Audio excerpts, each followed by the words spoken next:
Video review.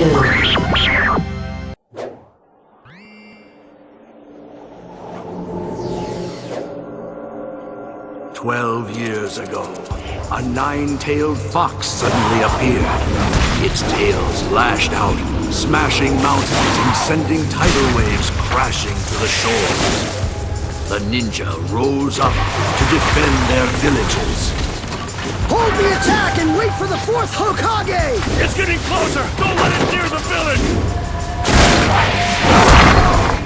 For all of the video games that have come out over the past few years based on the wildly popular Naruto manga and anime series, very few have ever really had the ambition to reach people outside of the established Naruto fan base.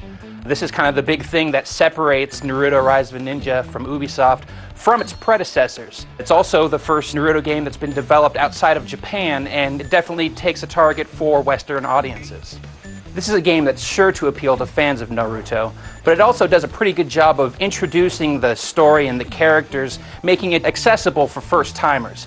The big problem with Rise of a Ninja is that it spreads itself too thin. There are a lot of interesting gameplay elements here that just aren't fleshed out enough. The story of Rise of a Ninja covers what's basically in the first 80 episodes of the Naruto anime. By starting at the beginning of the story, the game's able to introduce first-timers into the crazy world of ninja magic that is Naruto. You'll start off at the beginning of the ninja exams, and then over the course of the game, which if you tear through it and focus solely on the story elements, you get through in about 6 hours, all the way through to the end of the Chunin exams. Despite how much story that covers, you never really get a sense of how epic everything is. The game relies on actual cutscenes from the anime to tell most of the story, which adds an air of authenticity, but it has its problems as well. Whenever you're not looking at the game from a kind of cutscene perspective where you're zoomed in close on the characters, the game looks really good. The environments look really sharp, they have a lot of detail to them, the characters animate really nicely. Generally speaking, it's really good looking, except when you get up close and you see the characters' faces, which never really animate and which look kind of weird and pasted on. The emotive and dynamic qualities of the 2D animation really put a spotlight on just how stiff the game looks up close in 3D. You failed! You'll spend the majority of your time in Rise of a Ninja in the city of Konoha, which is Naruto's hometown, and it's really the most significant and amazing part of this game.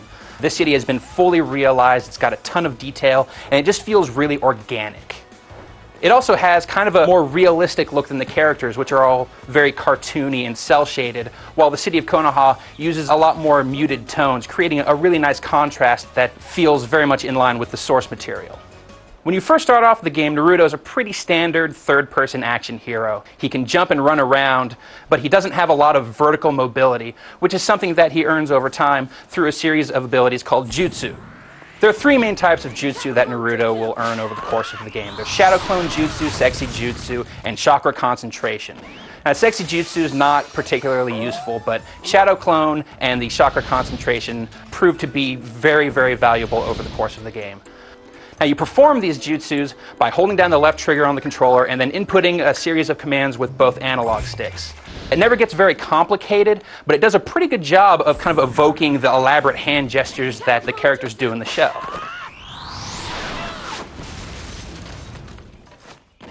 Part of what's interesting about Rise of a Ninja is how many disparate gameplay elements there are. When you're in Konoha, it's pretty much a third-person action game where you'll explore the city trying to collect coins that are hidden in various areas while also taking on side missions. It's a pretty good variety of activities, and it does a good job of encouraging you to explore Konoha, but the activities never really change over the course of the game. They get harder, but they always feel kind of the same.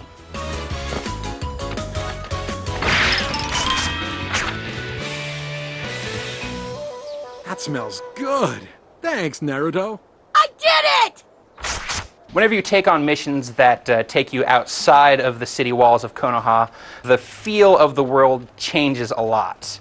As organic and natural as Konoha feels, the areas outlying it feel much more linear and kind of like platforming levels, which essentially they are. One of the interesting little twists when you get outside of Konoha is that you'll occasionally have to travel to another location by jumping from branch to branch across trees.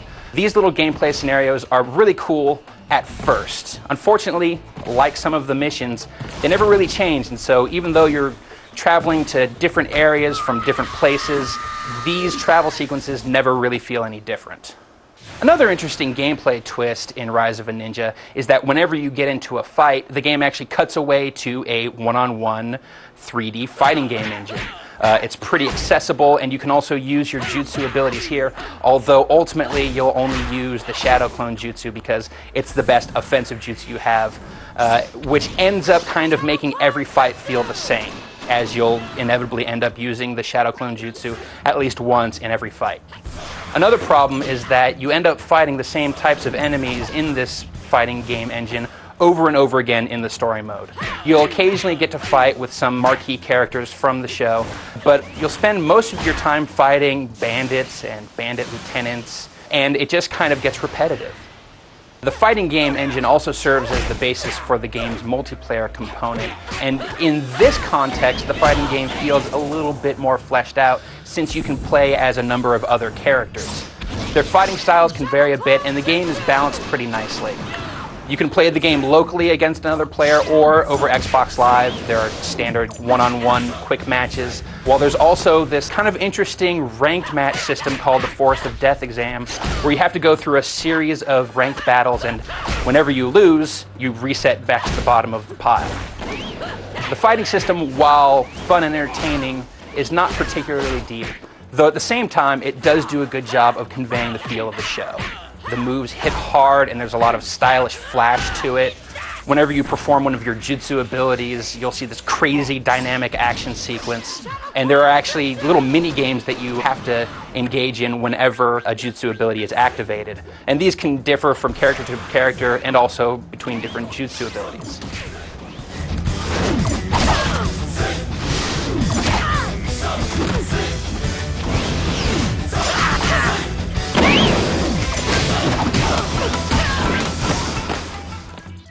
There's just a lot of really cool stuff in Naruto Rise of a Ninja, particularly the city of Konoha itself, which is, again, really just cool to explore and mess around in. But a lot of the other ideas in the game just aren't fleshed out very well and end up repeating themselves over and over again. Fans of Naruto are certain to love this. This is far and away the most ambitious Naruto game so far. It covers a lot of really iconic moments in the series that fans are sure to appreciate. The game makes a stab at being accessible to people who aren't Naruto fans, and it's probably the most suitable Naruto game for non-Naruto fans so far, but there are enough problems with it that it's hard to recommend wholeheartedly.